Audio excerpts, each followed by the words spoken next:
ये सब?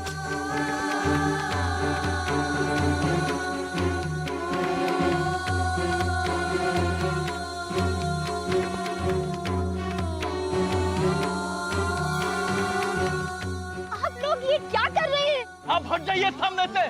शास्त्री जी ने पाप किया है, पाप। उन्हें उस पाप की सजा मिलनी चाहिए। आप इन्हें पापी कह रहे हैं, जिन्होंने आपके हर पुण्य काम की शुरुआत की है, जिन्हें बुलाकर आपने अपने घर में पूजाएं की है।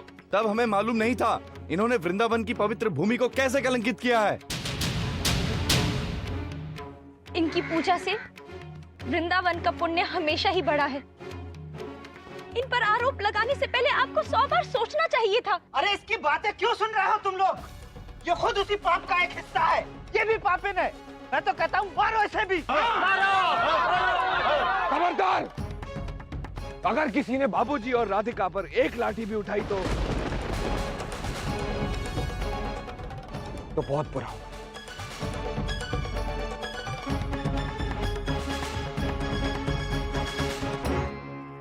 कहां गई आप सब लोगों की इंसानियत? किसने हक दिया है आपको किसी पर पत्थर उठाने का, किसी को पत्थर से मारने का? ये कोई जंगल राज नहीं है। हम एक सभ्य समाज में रहते हैं। यहां फैसले बातों से होते हैं, ना कि लाठियों और पत्थरों से।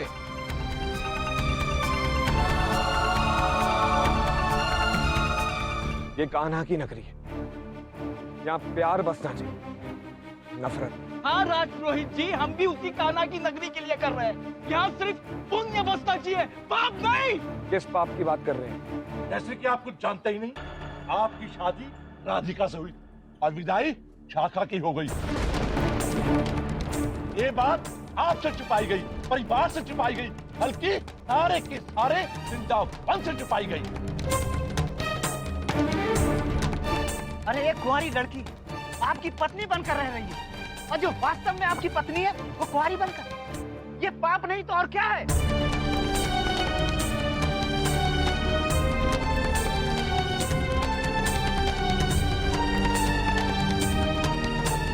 मैं आप सबकी बात से सहमत हूं। मैं मानता हूं कि झूठ कहा गया था।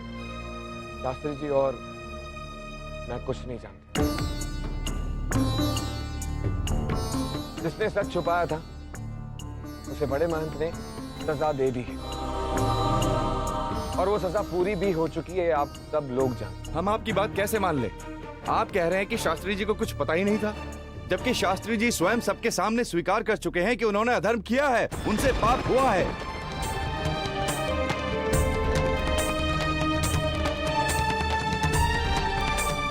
बाबूजी, आपने ऐसा क्यों कहा? बाबूजी, आप अभी सबके सामने कह दीजिए कि आप कुछ नहीं जानते। हाँ बाबूजी, बोलिए ना सबसे।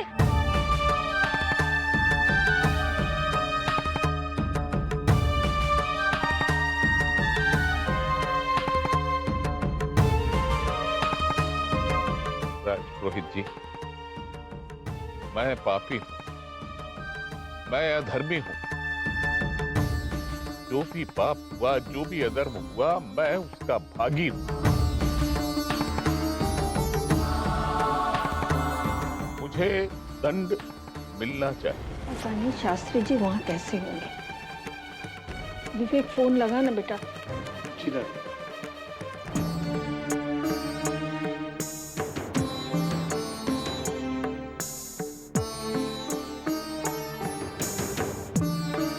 क्या हुआ, फोन लगा? नहीं दादी माँ, रिंग तो हो रही है, लेकिन देव फोन ही नहीं उठा रहा। दादी माँ, अरे आप दवाई तो खा लीजिए, तबीयत और बिगड़ जाएगी। कुछ अच्छा नहीं लग रहा है, मेरा जी बहुत घबरा रहा है। भैया,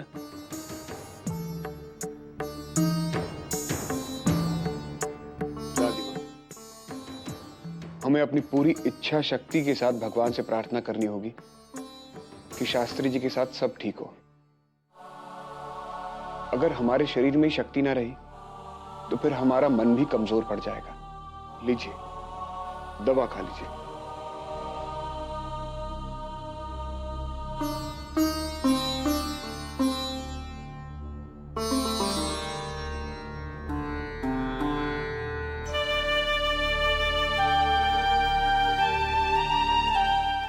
बात बाहर नहीं आनी चाहिए थी।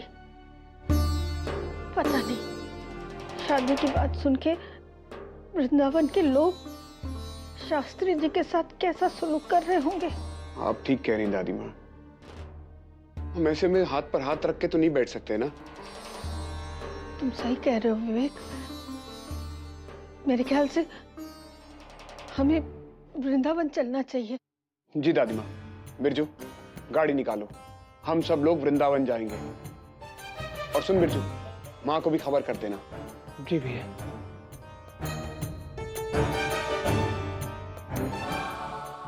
बाबूजी आप ये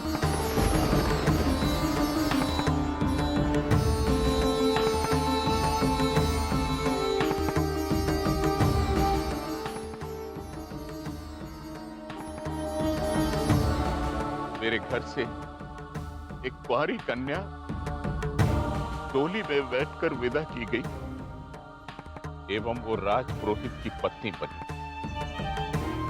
राजपुरोहित की ब्याहता कुंवारी बनकर मेरे घर में रही।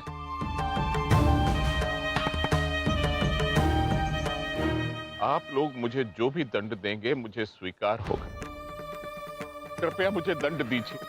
बाबूजी, ये आप क्या कह रहे हैं बाबूजी? मुझे दंड दीजिए, मुझे दंड दीजिए, मुझे स्वीकार, मुझे दंड दीजिए, बाबूजी, मुझे दंड दीजिए, मुझे दंड दीजिए। दंड तो मिलेगा और अवश्य मिलेगा, लेकिन इनके शरीर को जितना भी दंड दिया जाए कम होगा।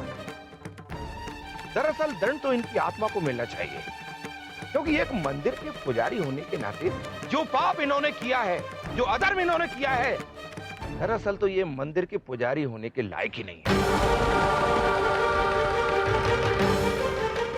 एक ब्राह्मण होने का कोई हक नहीं है तुम्हें। एक ब्राह्मण की पहचान होती है उसका जनेऊ, उसका अभिमान होता है उसका जनेऊ। शास्त्री जी से उसका ब्राह्मणत्व छीन इनका उल्टा उपनयन संस्कार करो, छीन लो इनसे इनका जनेऊ,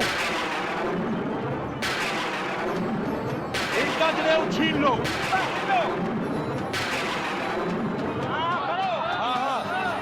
इनका जनेऊ छीन लो, छीन लो, छीन लो, इनका जनेऊ छीन लो, छीन लो। किसी के समझाने का कोई असर नहीं होने वाला। मैं जानती हूँ वो लोग ये पाप पुण्य वगैरह को लेकर सुपर सेंसिटिव हो जाते हैं। जो भी हो रहा हो बड़ी बहू, टीवी वालों का तो ब्रेकिंग न्यूज मिल गई होगी। मन तो हमारा बहुत कर रहा है वहां जाके तमाशा देखने का, पर बार बार चाची माँ की बात का विरोध करना ठीक नहीं लगता। हाय हाय बाबूजी, आप लोग यहाँ हैं? हम तो सारे घर में ढूंढा है। क्या बात है बौरिया? विवेक भैया ने कहा है कि हम सभी लोगों को वृंदावन जाना है अभी।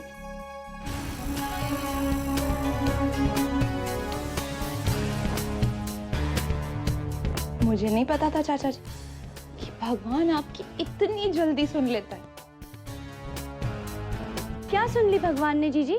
कुछ नहीं बौरिया, हम लोग तो शास्त्री जी का सुख और दुख बांटने की बात कर रहे थे।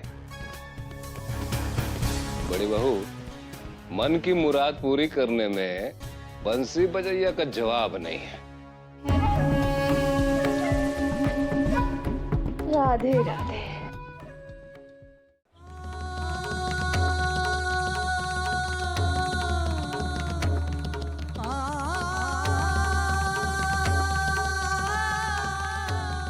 मैं आपके सामने हाथ जोड़कर विनती करती हूँ जी, सबको बता दीजिए कि आपने कोई अनर्थ नहीं किया है। ये जो पाप हुआ है आपको तो उसके बारे में पता भी नहीं था। पाप मैंने किया है जी, तो मेरा दोष आप अपने सिर क्यों ले रहे हैं? परिवार के पापों का फल परिवार के मुखिया को ही भुगतना होता है। जो भी पाप हुआ मेरे परिवार में ही हुआ, इस कारण इसके दंड का अधिकारी भी मैं हूं। नहीं बाबूजी,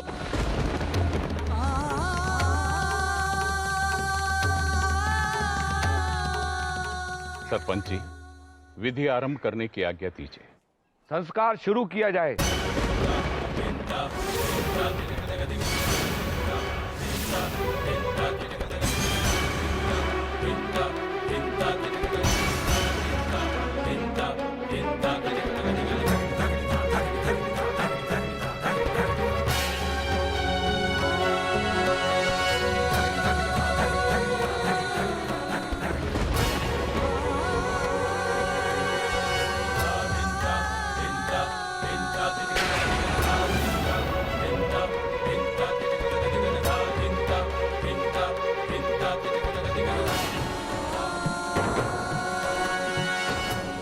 बाबूजी बोल दीजिए कि आप कुछ नहीं जानते। बाबूजी रुकिए, मुझे जाने, बाबूजी मुझे जाने दीजिए। बाबूजी रुकिए। बाबूजी बाबूजी आपसे कोई अपराध नहीं हुआ है।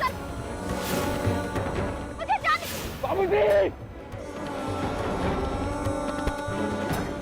सरपंच जी, बाबूजी हटिए, जाने दीजिए मुझे। पंडित बृजमोहन शास्त्री का जनेऊ निकाला जाए।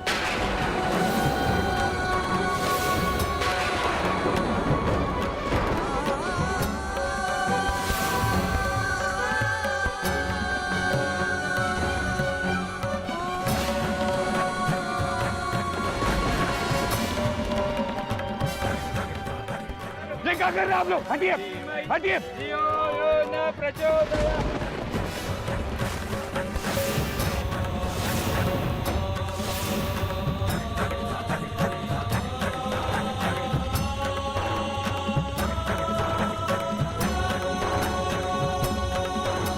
बाबूजी ने कोई पाप नहीं किया है।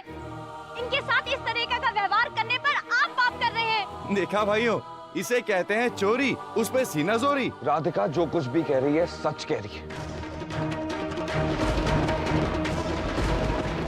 शास्त्री जी ने कोई पाप नहीं किया, वो तो कुछ जानते भी नहीं थे। आज इन्होंने अपने परिवार को बचाने के लिए ये इल्जाम अपने सर लिया, लेकिन सच बात तो ये है कि हम सब परिस्थितियों के आगे मजबूर हैं।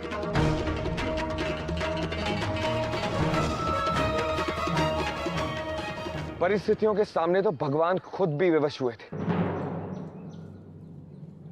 वरना भगवान कृष्ण को सम्यान तक मणि चुराने का इल्जाम नहीं लगता।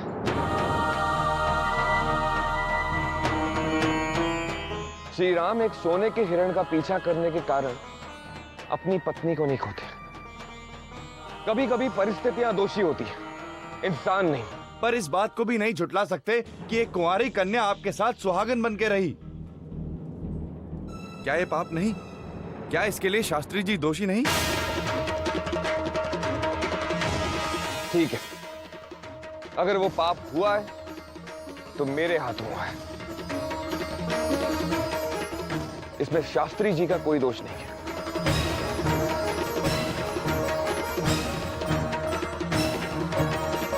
पापी मैं हूं जो राधिका के साथ शादी करने के बाद विशाखा को विदा कर ले गया।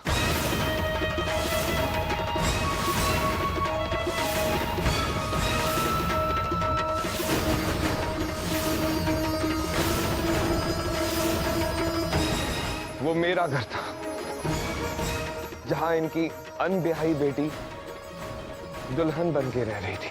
ये आप क्या कह रहे हैं? मुझे कहने दो राधिका, अगर पापी मैं हूं तो सजा शास्त्री जी को क्यों मिल रही है? ठीक भी है। पुरोहित जी अपनी पत्नी के बजाय किसी और को अपने साथ ले गए थे और उसके साथ रहे। दोषी तो राजपुरोहित हैं। कुंवारी कन्या के साथ वही रहे थे ना। विवाह के सारे संस्कार राधिका के साथ और वैवाहिक जीवन विशाखा के साथ।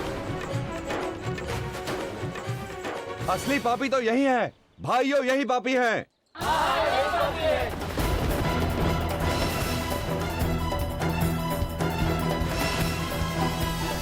सरपंच जी, हमें लगता है दोषी शास्त्री जी नहीं है, राजपुरोहित ही है।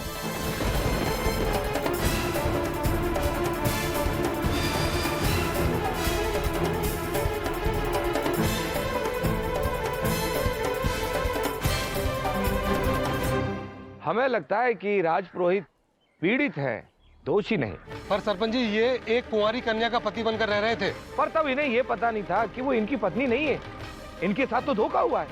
हम उसे कैसे सजा दें जो खुद धोखे का शिकार हुआ हो? जाने में हुआ हो या अनजाने में, पाप तो हुआ है ना। जब राज पुरोहित राधिका से दूसरा विवाह करने की अनुमति मांग रहे थे, तब इन्होंने कहा था कि ये हमेशा से ही राधिका को अपनी पत्नी बनाना चाहते थे और इन्होंने विशाखा से कोई वैवाहिक संबंध रखा ही नहीं। इसका अर्थ यह हुआ कि विशाखा का कौमारी सुरक्षित रहा, अर्थात राज पुरोहित को सजा नहीं मिलेगी।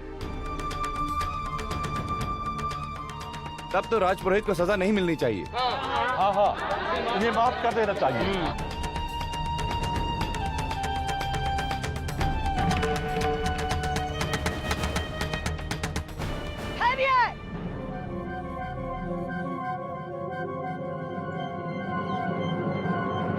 सजा तो मिलनी चाहिए, पाप तो इन्होंने किया है।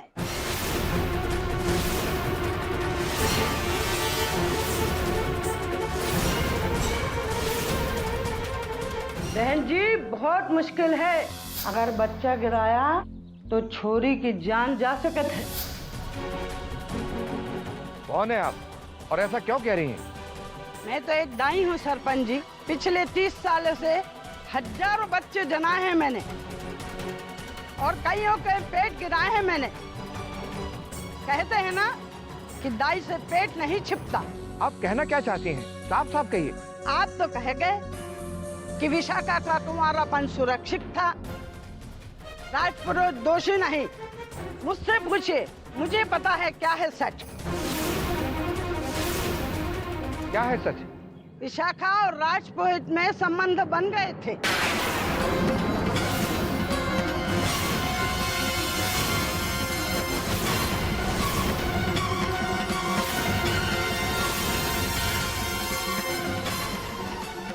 और इस बात की गवाह मैं हूँ, क्योंकि मैं जानती थी कि विशाखा पेट से थी और इनके बच्चे की माँ बनने वाली थी।